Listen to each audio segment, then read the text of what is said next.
یہ خلیوں نے کیا خود ڈیسائیڈ کیا تھا کہ ان خلیوں نے مل کے آنکھ بننا ہے، ان خلیوں نے مل کے دل بننا ہے؟ آرگنائز ہوئے نا، اور پھر سارے خلیے آرگنائز ہو کے ایک کامن فنکشن پرفارم کر رہے ہیں۔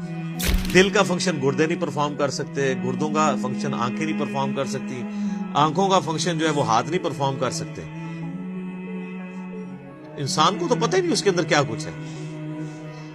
تو یہ بنیادی بات ہے کہ اس اللہ کی عبادت کرو جس نے تمہیں پیدا کیا ہے، اور جتنے اگلے بھی گزرے ہیں ان کو بھی اسی نے پیدا کیا، اور جتنے اگلے بھی گزرے ہیں ان کو بھی اسی نے پیدا کیا۔ اس سے ڈر جاؤ، اس اللہ سے ڈر جاؤ جس نے تمہیں تمہاری مرضی کے بغیر پیدا کیا ہے۔ جو تمہیں تمہاری مرضی کے بغیر پیدا کرنے پر قادر ہے وہ تمہارے ساتھ کچھ بھی کرنے پر قادر ہے، اور اگر وہ تمہارے لیے کچھ ڈیسیژن کر لے گا پھر کوئی تمہیں بچا نہیں سکتا۔ یہ ہے اصل میں اس کا فارم۔ ڈر جاؤ، لعلکم تتقون، تاکہ تم ڈر سکو۔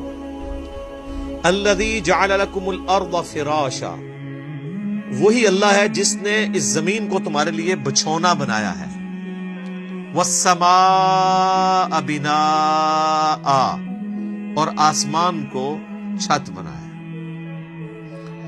اس حصے کے اوپر بھی گھنٹوں بولا جا سکتا ہے کہ یہ زمین جو بچھونا بنائی ہے صرف اس کی ایک فزیکل پراپرٹی کو ڈسکس کیا جا رہا ہے کہ زمین کو رہنے کے قابل بنایا ہے۔ زمین میں ہر سیکنڈ میں 2 زلزلے آتے ہیں، ہر سیکنڈ میں، لیکن ان کا ایمپلیٹیوڈ جو ہے وہ بہت کم ہوتا ہے۔ اگر وہ بڑھ جائے تو زمین تباہ و برباد ہو۔ اتنے زلزلوں والی زمین کو رہنے کے قابل بنایا ہے، اسے کنٹرول کیا، اور اس اعتبار سے بھی رہنے کے قابل بنایا ہے کہ وہاں پر ہر مخلوق کے لیے اس کی زندگی کا سامان رکھتی ہے، اور جو سب سے ضروری سامان تھا زندگی کے لیے وہ بالکل فری رکھا ہوا ہے۔ کون سی چیز؟ آکسیجن۔ پانی تو پھر بھی بندہ کچھ گھنٹے کچھ دن بھی نکال سکتا ہے، آکسیجن 1.5-2 منٹ سے زیادہ کوئی نہیں نکال سکتا، بالکل فری رکھے۔ اور اس آکسیجن کی جو مقدار ہے اسے کنٹرول کی۔ پانی تو پھر بھی بندہ کچھ گھنٹے کچھ دن بھی نکال سکتا ہے، آکسیجن 1.5-2 منٹ سے زیادہ کوئی نہیں نکال سکتا، بالکل فری رکھے۔ اور اس آکسیجن کی جو مقدار ہے اسے کنٹرول کیا ہوا ہے فضا کے اندر۔ ہائیڈروجن سے یا نائٹروجن سے وہ بڑھ جائے تب بھی ہماری ایگزسٹنس نہیں ہے، کم ہو جائے تب بھی ایگزسٹنس نہیں ہے۔ اور یہ تو صرف ایک فائن ٹیوننگ ہے، اس طرح کی ملینز آف فائن ٹیوننگز روئے ارض پہ ہیں۔ اسی لیے سائنٹسٹ کہتے ہیں کہ یہ میریکل پلانٹ بنایا گیا ہے اس قابل کہ یہاں پہ زندگی رہے، تو کسی کے بنانے سے منع ہے۔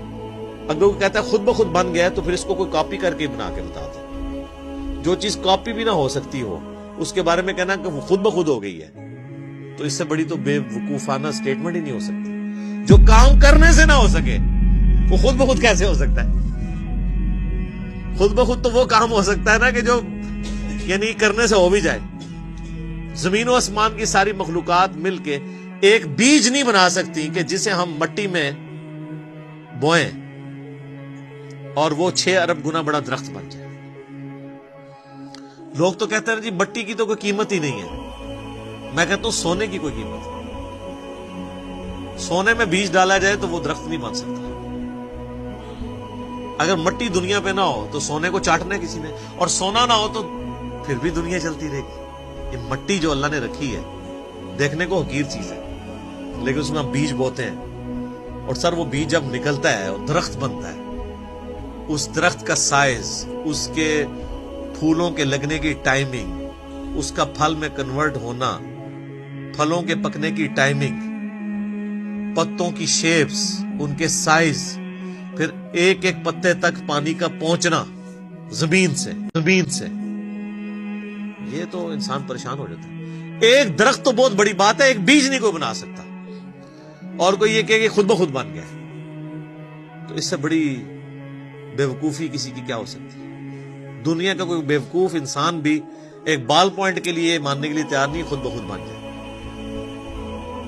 کیونکہ یہ ایک مینیجیبل چیز ہے، الٹپ نہیں ہے، ایٹ رینڈم نہیں ہے۔ تو زمین کو اس نے تمہارے لیے بچھونا بنایا ہے، والسماء بناء، اور آسمان کو چھت بنایا ہے۔ اب یہ متشابہات میں سے ہے، یعنی آسمان کے بارے میں جو اب ہمیں اس ماڈرن سائنس کی وجہ سے ٹروتھ ریویل ہو رہے ہیں، وہ تو بڑے حیران کن ہے۔ یعنی آسمان کی جو لیئرز ہیں، آسمان تک پہنچنے کے لیے جو اللہ تعالیٰ نے لیئرز رکھی ہوئی ہیں، ان کے لیے بھی آسمان کا لفظ استعمال ہو سکتا ہے۔ اسٹریٹوسفیئر ہے، پھر ٹروپوسفیئر ہے، پھر اوزون کی لیئر ہے، یعنی سورج سے ملینز آف ایمپلیٹیوڈ کی مختلف ریز دنیا میں آتی ہیں،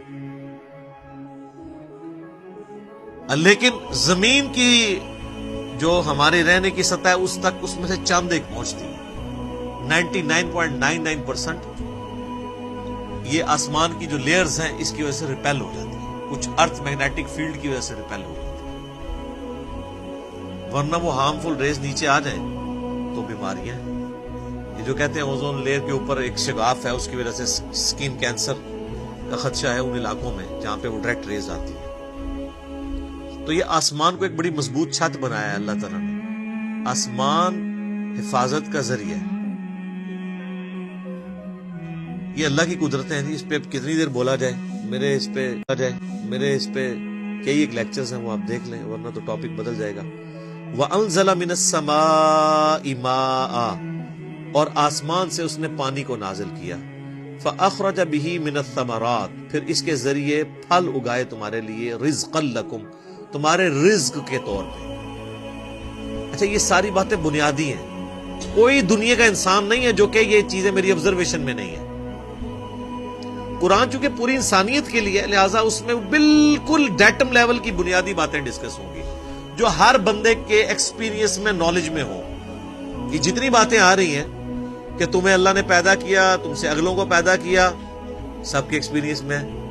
اللہ تعالیٰ نے زمین کو رہنے کے قابل بنایا ہے، آسمان کسی انسان نے بنائی ہے، انسان تو ہمیشہ سے آبزرو بھی کر رہا ہے اسے۔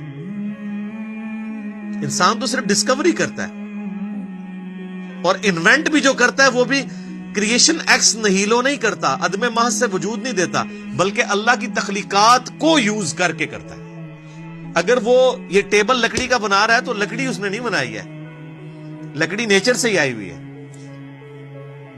کریشن ایکس نہیلو نہیں ہے۔ لیکن اللہ تعالیٰ بدیع السماوات والارض، زمین و آسمان کو بغیر نمونے کے، کوئی چیز نہیں تھی تو پیدا کی ہے۔ انسان جو خالق ہے وہ اللہ کی تخلیق میں سے خلق کرتا ہے، لیکن انسان بدیع نہیں ہے، البدیع نہیں اسے کہہ سکتے آپ، بغیر نمونے کے چیزوں کو پیدا کرنے والا۔ تو آسمان کے ذریعے پانی دیکھتے ہیں، اس کے ذریعے زمین سے رزق نکالتا ہے تمہارے لیے۔ اس میں کیا قیامت مضمر ہے۔ رزق نکالنا بھی کافی نہیں تھا اگر اس رزق کی کمپیٹیبلٹی ہمارے ساتھ نہ ہوتی۔ آپ شیر کے سامنے تازہ ترکاری لا کے ڈال دیں، آپ شیر کے سامنے تازہ ترکاری لا کے ڈال دیں، بہترین سے بہترین سبزی بھی، وہ دیکھنا بھی گوارا نہیں کرے گا، کیونکہ اس کی جبلت نہیں ہے، اس کے لیے وہ رزق نہیں ہے۔ اور بکری کے سامنے فریش قیمہ لا کے ڈال دیں آپ، اس کے لیے کوئی اٹریکشن نہیں۔ تو صرف رزق تمہارے لیے، رزق یعنی رزق بھی پیدا کیا اور اس رزق کو کمپیٹیبل بھی بنایا۔ اور یہ رزق میں تو میں صرف کھانا پینے ڈسکس کر رہا ہوں، ورنہ تو ہر نعمت ہی رزق ہے۔ سب سے اہم ترین رزق آکسیجن ہے جو ہم انہیل کرتے ہیں، جس کے بغیر ہم 1.5-2 منٹ سے زیادہ زندہ ہی نہیں رہ سکتے، وہ سب کے لیے فری رکھتی ہے اللہ نے۔ کوئی اس کے اوپر ٹیکس نہیں ہے، کوئی آپ کو خریدنا نہیں پڑے گا، یہ آپ کے لیے فری ہے۔ تو جس اللہ نے یہ ساری نعمتیں دی ہیں، اس نے زمین کو رہنے کے قابل بنایا، آسمان کو تمہارے لیے مضبوط چھت بنایا تمہاری پروٹیکشن کے لیے، آسمان سے پانی نازل فرما کے زمین میں سے نباتات اگائے، اس کے ذریعے تمہارا یہ فوڈ سائیکل چلتا ہے سارے کا سارا۔ سب کچھ زمین سے ہی آ رہا ہے، چاہے وہ جانوروں کی خوراک ہو، چاہے پودوں کی خوراک ہو، چاہے ہماری خوراک ہو، زمین مر جائے تو ساری مخلوقات مر جائے۔ تو اللہ فرماتا ہے جس نے یہ سب کچھ کیا ہے فَلَا تَجْعَلُوا لِلَّهِ أَنْدَادًا وَأَنْتُمْ تَعْلَمُونَ، پھر اللہ کے ساتھ کوئی مد مقابل نہ ٹھہراؤ اور تم جانتے تو ہو، تم جانتے تو ہو کہ یہ کوالٹیز کسی اور کی ہے ہی نہیں ہے۔ یہ توحید تو تمہارے اندر موجود ہے کہ اللہ کے مد مقابل کوئی نہیں ٹھہرایا جا سکتا۔ مجھے بتائیں قرآن اسٹارٹ میں جو توحید بیان ہوئی ہے، اس توحید کو پڑھ لینے کے بعد کوئی کسی بابے کو پکارے گا، کسی مرے ہوئے شخص کو پکارے گا، کسی زندہ شخص سے وہ چیزیں ڈیمانڈ کرے گا جس کا وہ اہل ہی نہیں ہے؟ امپاسبل۔ کتنی بنیادی بات ہے، بس یہ ساری نعمتوں کے عوض میں تم سے ایک بات مانگ رہا ہوں، فَلَا تَجْعَلُوا لِلَّهِ أَنْدَادًا، پس مت بناؤ اللہ کے ساتھ کسی اور کو مد مقابل ند کے طور پہ، وَأَنْتُمْ تَعْلَمُونَ، اور تم جانتے تو ہو کہ کوئی ہے ہی نہیں ایسا کہ جسے بنایا جائے مد مقابل۔ کون ہو سکتا ہے؟